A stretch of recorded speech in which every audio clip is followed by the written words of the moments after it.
Selamat sore pemirsa, Presisi Utama kembali hadir untuk Anda dan selama 1 jam ke depan kami telah menyiapkan sejumlah informasi terkini. Bersama saya Bribda Faisalido, kita lihat dulu 3 berita utama sore ini. 1 Batalion C Pelopor Satbrimob Polda NTB melaksanakan kegiatan sosial pada Rabu 22 Oktober 2025 dan menyalurkan bantuan air bersih kepada warga desa.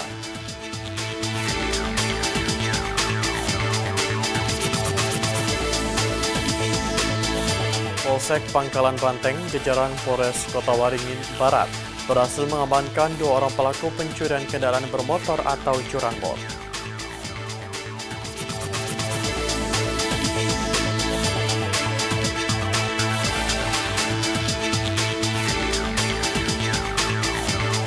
Dalam rangka Hari Jadi Poluan ke-77 tahun 2025, Polisi Wanita Republik Indonesia menyalurkan bantuan dan melaksanakan giat bakti sosial pada 24 Oktober 2025 secara serentak di 4 titik lokasi.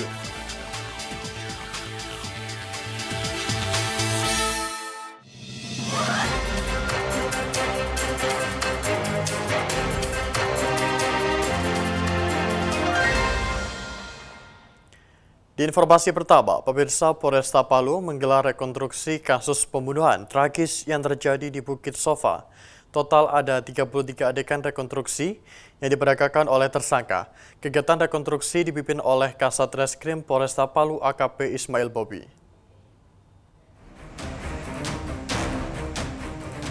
Rekonstruksi ini menghadirkan 5 saksi yang memperagakan kembali 33 adegan pembunuhan yang terjadi pada malam 13 September 2025 di lorong Bukit Sofa, Palu Timur. Dalam adegan rekonstruksi tersebut menunjukkan awal mula terjadinya pembunuhan. Sebelumnya terjadi adu mulut antara korban dan pelaku hingga menyebabkan korban ditusuk pelaku, hingga menyebabkan korban meninggal dunia di RSUD Undata Palu. Setiap adegan diperiksa ulang untuk memastikan kesesuaian keterangan saksi dan tersangka, disaksikan langsung oleh penasihat hukum Vivka Sari Masani. Dalam keterangan tertulis, Kapolresta Palu Kombes Pol Denny Abrahams menyebutkan penyidik akan menuntaskan perkara ini secara profesional dan transparan.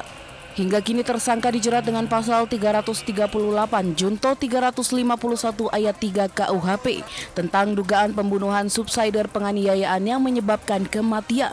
Dari Humas Polresta Palu, Polda Sulawesi Tengah melaporkan untuk Polri TV. Sementara itu di Tangerang, pemirsa kurang dari 5 jam pasca kejadian, unit Reskrim Polsek Serpong berhasil mengamankan pelaku penganiayaan yang terjadi di Jalan Ampera RT 1 RW 00, Kelurahan Buaran, Kecamatan Serpong, Kota Tangerang Selatan pada Minggu 19 Oktober 2025. Celana pendek warna biru. Kapolsek Serpong Kompol Suhardono mengatakan bahwa motif kejadian karena ekonomi dengan modus pelaku menabrak korban dan jatuh. Kemudian saat korban berdiri, pelaku malah mendorong kembali yang mengakibatkan korban tertabrak trotoar dan mengalami luka pada bagian kepala belakang. Modusnya pelaku menabrak korban dan mendorong korban sampai korban terjatuh dan terbentur di trotoar. Saat itu korban saudara D membonceng kendaraan bermotor bersama pelaku U.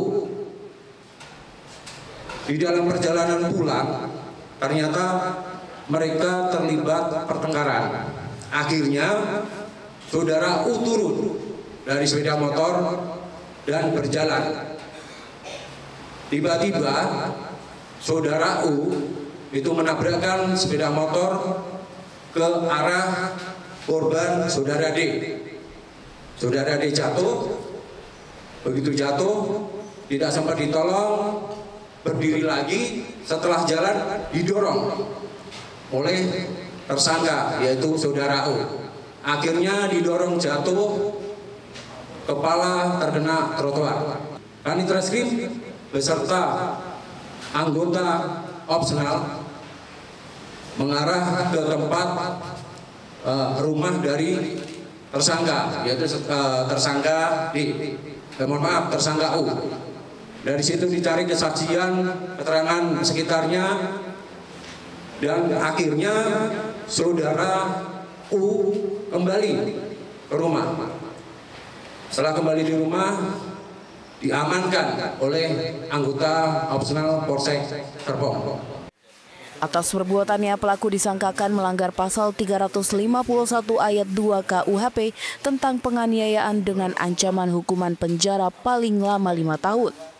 Dari Humas Polsek Serpong, Polres Tangerang Selatan, Polda Metro Jaya melaporkan untuk Polri TV. Dan pemirsa, Polsek Pangkalan Banteng, jajaran Polres Kota Waringin Barat atau Kobar berhasil mengamankan 2 orang pelaku pencurian kendaraan bermotor atau curanmor, yakni RA dan ILS yang merupakan warga Kecamatan Pangkalan Banteng. Dari hasil pemeriksaan dan pengembangan, tersangka kerap melakukan pencurian di 4 TKP sejak 30 Juli 2025 sampai dengan 14 Oktober 2025. Berikut laporan dari personil Humas Polres Kota Waringin Barat, Polda Kalimantan Tengah, Bribda Paula Christine. Polsek Pangkalan Banteng jajaran Polres Kota Waringin Barat berhasil mengamankan 2 orang pelaku pencurian kendaraan bermotor, yakni RA dan ILS yang merupakan warga Kecamatan Pangkalan Banteng, dan berikut liputan selengkapnya.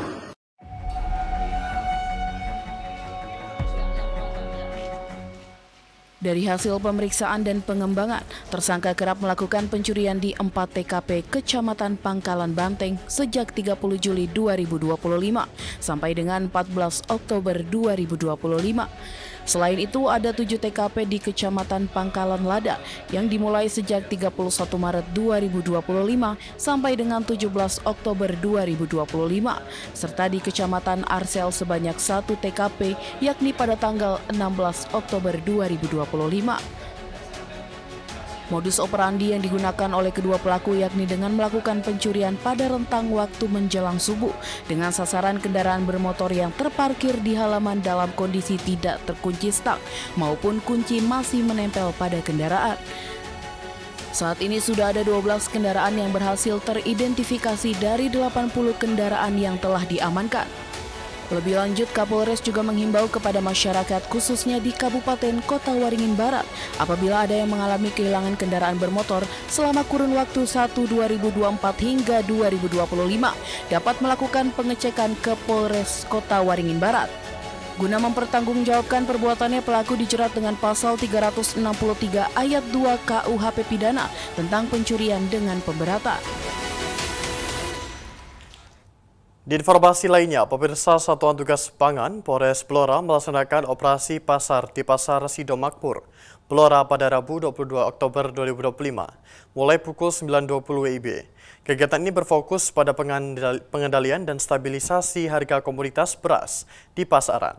Berikut laporan dari personil Humas Polres Blora, Polda Jawa Tengah, Bribda Destira Amida untuk Anda.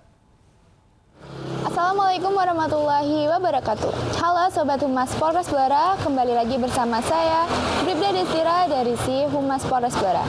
Kali ini Polres Blora sedang menggelar sidak harga eceran tertinggi beras di 4 lokasi yang berbeda, yaitu di Pasar Rakyat Sidomakmur Blora, Alfim Swalayan, Luwes, dan Gudang Beras PT Angkasa.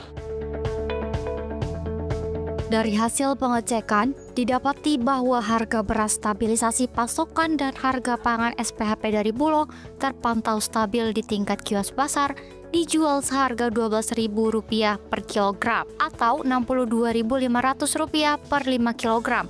Sementara itu, harga beras medium jenis Cieram berkisar antara Rp13.000 per kilogram hingga Rp13.500 per kilogram, dan beras premium jenis mapan antara Rp14.000 per kilogram hingga Rp14.500 per kilogram di tingkat pedagang pasar.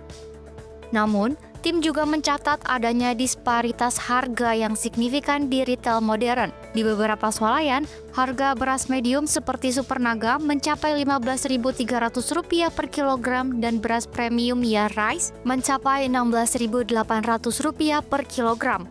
Kepala Bulog Blora, Agus Sukowihono, berkomitmen untuk menjaga harga dan memastikan pasokan beras tersedia sesuai dengan harga eceran tertinggi, serta berkoordinasi dengan Satgas Pangan Polres Blora untuk memantau distribusi dan mencegah adanya penimbunan. Sekian kegiatan yang dapat kami sampaikan pada hari ini. Terima kasih Polres Blora, hebat, hadir, berbuat, dan bermanfaat. Wassalamualaikum warahmatullahi wabarakatuh. Pemirsa, Satuan Reserse Narkoba atau Satres Narkoba Polres Metro Jakarta Pusat berhasil menggagalkan peredaran narkotika jenis sabu seberat 12 kg di Jalan Tol Jakarta Cikampek KM 31 Karawang, Jawa Barat, Kamis malam 2 Oktober 2025. Barang ilegal tersebut berasal dari jaringan Aceh, Malaysia, yang disabarkan dalam truk pengangkut buah jeruk dari Medan menuju Semarang. Keberhasilan ini merupakan hasil penyelidikan tim di lapangan yang menindaklanjuti informasi terkait pengiriman sabu lintas Sumatera Jawa. Tim berhasil mengamankan 3 orang tersangka beserta barang bukti sabu seberat 12 kg yang disembunyikan di dalam dirijen dan ditutupi muatan jeruk. Ketiga tersangka masing-masing berinisial AG berusia 30 tahun warga Kendal, K berumur 39 tahun warga Jepara, dan DD berumur 38 tahun warga Demak. Mereka ditangkap saat berada di dalam truk Mitsubishi Colt Diesel warna ungu yang digunakan untuk mengangkut sabu-sabu tersebut. Para tersangka merupakan bagian dari jaringan yang telah beberapa kali mengirim narkotika melalui jalur darat. Pengiriman kali ini merupakan pengiriman keempat. Sebelumnya, mereka sudah melakukan pengiriman dengan rute yang sama, dari Sumatera menuju Jawa. Pada kali ini, tim mengamankan 12 kg sabu. Dari hasil interogasi, para tersangka mengaku memperoleh sabu di Lukuson, Kabupaten Aceh Utara, dari 2 orang yang belum dikenal. Barang itu akan diserahkan ke seseorang di rest area kilometer 57 Tol Jakarta Cikampek atas perintah NA yang masih dalam penyelidikan. Total nilai barang bukti diperkirakan mencapai 12 miliar. Dari pengungkapan ini, polisi menilai telah berhasil menyelamatkan sekitar 150 jiwa generasi muda dari ancaman penyalahgunaan narkotika. Para tersangka dijerat pasal 114 ayat 2 subpasal 112 ayat 2, junto pasal 132 ayat 1 Undang-Undang Nomor 35 Tahun 2009 tentang narkotika, dengan ancaman pidana mati, penjara seumur hidup, atau pidana maksimal 20 tahun penjara dan denda hingga 10 miliar. Dari Humas Polres Metro Jakarta Pusat melaporkan untuk Polri TV. Pemirsa, kami akan segera kembali usai jeda berikut ini.